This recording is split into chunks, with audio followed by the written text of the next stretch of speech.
안녕하세요. 오늘은 성경 일독 60일강 하박국, 스바냐, 학개 이렇게 세 개 하겠습니다. 하박국은 예레미야와 같은 시대에 예언한 선지자입니다. 주전 600년경 예루살렘에서 활동했고요. 하박국은 대화 형식으로 되어 있습니다. 1장 1절 보면 선지자 하박국이 묵시로 받은 경고라.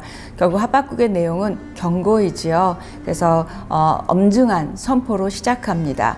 원래 경고는 경각심을 불러일으키고 또 최후의 수단으로 경고하잖아요. 지금 하나님께서 하박국에게 경고하라고 말씀하고 있습니다.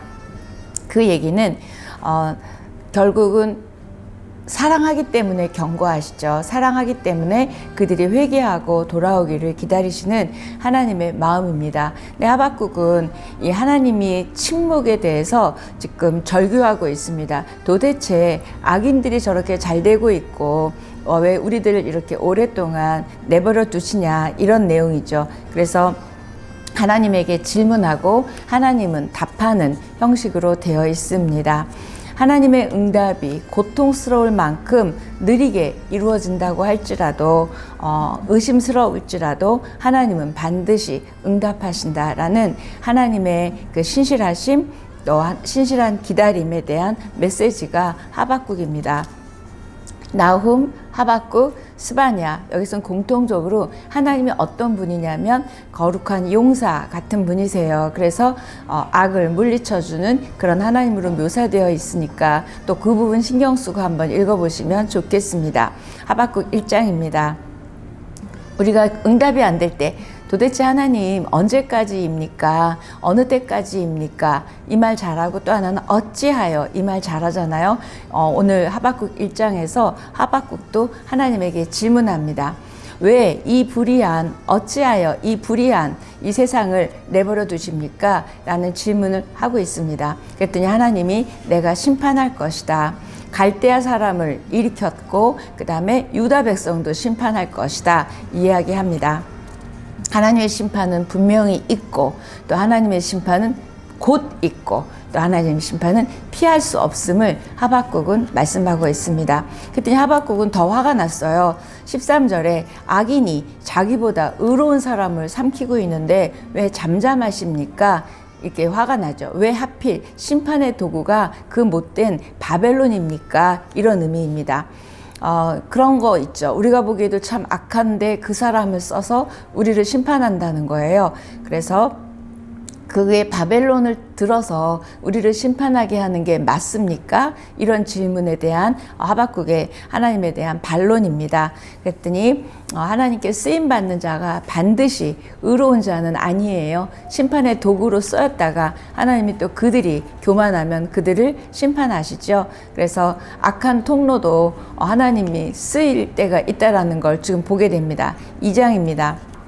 하박국이 이제 믿음에서 나오는 의심이 생긴 거예요. 하나님이 지금 하시는 일들, 기다리게 하시는 것들에 의심이 생겼습니다. 그랬더니 하나님의 답변은 잠잠하라입니다. 그래서 2장 전체가 하나님의 대답, 하나님의 응답입니다.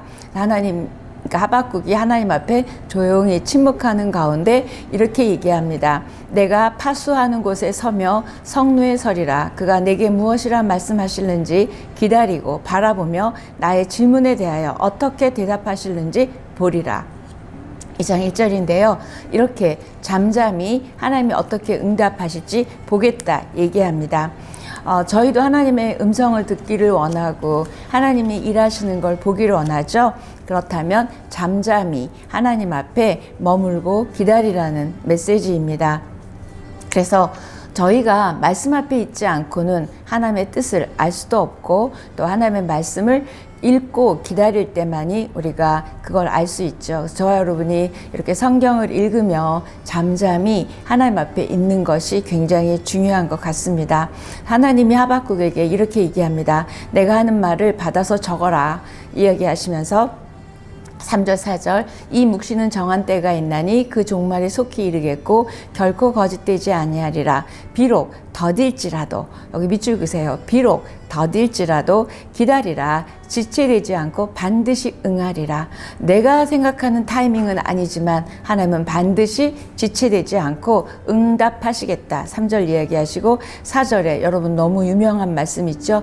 의인은 그의 믿음으로 말미암아 살리라. 이 말씀이 하박국에서 시작이 됐고, 이 말씀이 나중에 이제 로마서에서도 나오고 갈라디아서도 나오고 히브리서도 나옵니다. 그래서 신약에 3번이 이 하박국 2장 4절 말씀, 의인은 믿음으로 말미암아 살리라. 저와 여러분은 믿음으로 말미암아 살리라 고백하시는 거죠. 자, 이렇게 하나님이 언제 응답하실지 모르지만 하나님은 반드시 지체되지 않고 응답하시겠대요. 그걸 가능하게 하는 것이 믿음입니다. 그때가 올 것을 믿음으로 기다리는 것이 우리의 몫이죠. 12절부터는 하나님이 그러면서 기다리라고 얘기하셔 놓고는 그만두어야 할 것을 말씀해 주세요.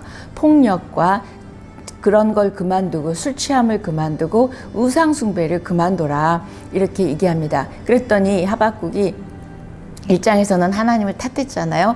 2장에서는 하나님의 깊은 음성, 깊은 계획을 들었습니다. 마치 욥이 42장에서 하나님을 만난 것처럼 지금 하박국이 그렇게 만나게 됐습니다. 그래서 4절에 보니까 의인은 믿음으로 말미암아 살리라, 이 말을 이제 하박국이 받은 거죠. 그리고 이 2장 4절의 말씀이 하박국의 중심 메시지입니다. 자, 바벨론의 심판이 정한 때가 있다 얘기하시면서 더딜지라도 포기하지 말고 믿음을 지켜라. 저희가 좀 기다리는 것 같고 오래되는 것 같지만 우리가 포기하지 않고 기다리는 신실한 기다림을 우리에게 요구하고 계세요. 그래서 하나님의 의가 그분의 정해놓은 시간, 그분의 정해놓은 시간표대로 이루어질 것이라는 걸 신뢰하고 믿음으로 가는 것이 믿음의 사람입니다. 3장입니다. 3장은 하박국의 유명한 기도문입니다. 2장에서 그렇게 하나님을 만나고 이제 3장은 기도하죠. 1절에 보니까 시기온옷에 맞춘 선지자 하박국의 기도 이랬는데, 시기온옷은 뭐냐면 현악기래요. 그래서 현악기에 맞춘 하박국의 노래, 기도입니다. 그래서 3절과 9절과 13절에 보니까 셀라라는 단어가 나온 걸 보고 학자들은 이렇게 얘기합니다. 이건 아마 공식적인 예배 때 다 함께 불렀을 것이다. 이 3장 하박국의 기도를 그렇게 사용했을 것이라고 말합니다. 자, 3장에 들어서면서 하박국이 이제 말이 바뀌고 기도가 바뀌게 돼요. 그래서 그 17절, 18절에 유명한 여러분 고백 아시죠? 비록 무화과 나무가 무성하지 못하며 포도나무에 열매가 없으며 감람나무에 소출이 없으며 밭에 먹을 것이 없으며 우리의 양이 없으며 외양간에 소가 없을지라도 나는 여호와로 인하여 즐거워하며 여호와로 말미암아 기뻐하리로다. 이 말씀을 이제 하박국이 1장, 2장의 그런 하나님의 반론 또 의심 그런 거 들었다가 이렇게 마지막에 고백을 합니다. 하나님이 우리에게도 물으시는 거예요. 기다리고 있니? 그러면 기뻐할 수 있니?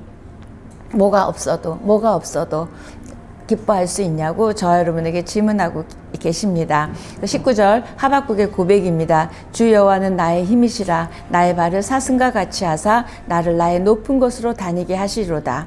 환난 날이 다가와도 오직 여호와 하나님 한 분만으로 즐거워하며 기뻐할 것을 고백하고 있습니다. 저와 여러분의 기쁨의 원천이 무엇인지 오늘 다시 한번 묻고 있습니다.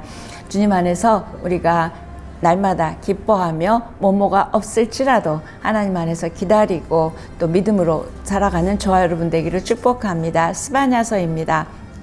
스바냐는 또 예레미야와 하박국과 비슷한 시대에 예언했습니다. 그래서 스바냐라는 뜻은 여호와가 숨기셨다, 이런 뜻이에요. 그래서 아까 용사로서의 의미가 있었다 그랬죠. 하박국도 또 스바냐도 그렇습니다. 그래서 스바냐에는 예수 그리스도에 대한 메시지가 직접적으로 있지는 않아요. 그러나 여호와의 날, 그러니까 심판의 날, 구원의 날은 의미하는 여호와의 날에 대해서는 스바냐도 얘기하고 있고요. 스바냐의 초점은 뭐냐면 시온, 그러니까 남유다죠. 시온을 사랑하시고 시온을 위해서 행동하시는 그런 하나님의 개입, 하나님의 일하심에 대해서 초점을 두고 스바냐는 말하고 있습니다. 1장입니다. 1장 1절에 보면 아몬의 아들 유다왕 요시야의 시대에 스바냐에게 임한 여호와의 말씀이라. 스바냐는 히스기야의 현손이요 아마라의 증손이요 그다라의 손자요 구시의 아들이었더라. 스바냐의 계보가 이게 소선지서에서는 이렇게 잘 나와 있지 않은데 이 스바냐는 계보가 4대에 걸쳐서 소개됩니다. 스바냐는 왕족이었어요. 조상 히스기야를 말하려고 했던 것 같습니다. 근데 이때 스바냐가 이 예언을 하던 당시는 극도로 종교 혼합주의 또는 우상에 빠져 있을 때입니다. 결국 요시야 시대에 예언을 했지만 요시야가 아직 종교개혁을 일으키기 전에 이렇게 스바냐가 예언한 것 같습니다. 그래서 지금 막 혼탁한 시대죠. 그래서 여호와의 날을 선포합니다. 하나님이 무서운 징벌을 내리시는 심판의 날이 올 것인데 너희들 그때 하나님이 겸손하고 하나님을 믿는 그런 사람들을 남겨두게 될 것이고 그 남은 자들을 통해서 하나님이 새로운 일을 시작할 것이라고 스바냐는 이야기합니다. 결국 너희들을 심판하고 멸망하게 하는 것은 하나님의 나라를 이루기 위한 과정이며 하나님은 궁극적으로 시온을 구원하고 만백성으로 하나님을 섬기게 할 것이다 하는 내용이 스바냐서입니다. 그래서 스바냐서의 주요 내용은 우상을 제거하라 이죠. 그래서 스바냐 신학 그러니까 스바냐가 강조하고 있는 그 내용은 1장 12절인데요. 스바냐는 하나님이 멀리 계시고 인간의 일에 개입하시지 않는다라고 하는 생각을 거부하는 사람입니다. 하나님은 멀리 계시지 않고 우리의 일에 개입하시고 간섭하심을 말하고 있습니다. 12절 그때 내가 예루살렘에서 찌꺼기같이 가라앉아서 마음속에 스스로 이르기를 여호와께서는 복도 내리지 아니하시며 화도 내리지 아니하시리라 하는 자를 등불로 두루 찾아 벌하려니. 이때 가라앉아서 찌끼가 가라앉아서 뜻이 뭘까요?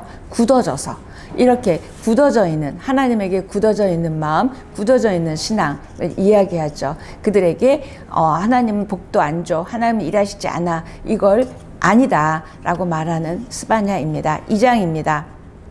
2장 1절, 2절, 3절을 보면 수치를 모르는 백성들아 모일지어다 이렇게 얘기하고 계세요. 결국 하나님의 명령이 시행되어서 날이 지나가기 전 여호와의 진노가 너희에게 내리기 전 여호와의 분노의 날이 너희에게 이르기 전에 그리할지어다 그러면서 뭐라 그러냐면 공의와 겸손을 구하라 너희가 혹시 여호와의 분노의 날에 숨김을 얻으리라. 이 스바냐 뜻이 숨긴 뜻이죠. 그래서 여기 지금 보니까 여호와의 분노의 날에 숨김을 얻으리라. 그러니까 심판의 날에 너희가 보호를 받을 것이다 라고 얘기하죠. 이때 뭐뭐하기 전이라는 표현을 강조하고 있는데 이 심판이 임하기 전 심판에서 제외된 남은 자가 구원받을 수 있는 가능성을 열어놓는 게 뭐뭐하기 전이라고 이야기합니다. 근데 그때 3절에도 보니까 혹시 이때 혹시라는 단어 동그라미 쳐주세요. 이건 뭐예요? 하나님의 주권이죠. 우리는 어떻게 모르겠어요. 그러나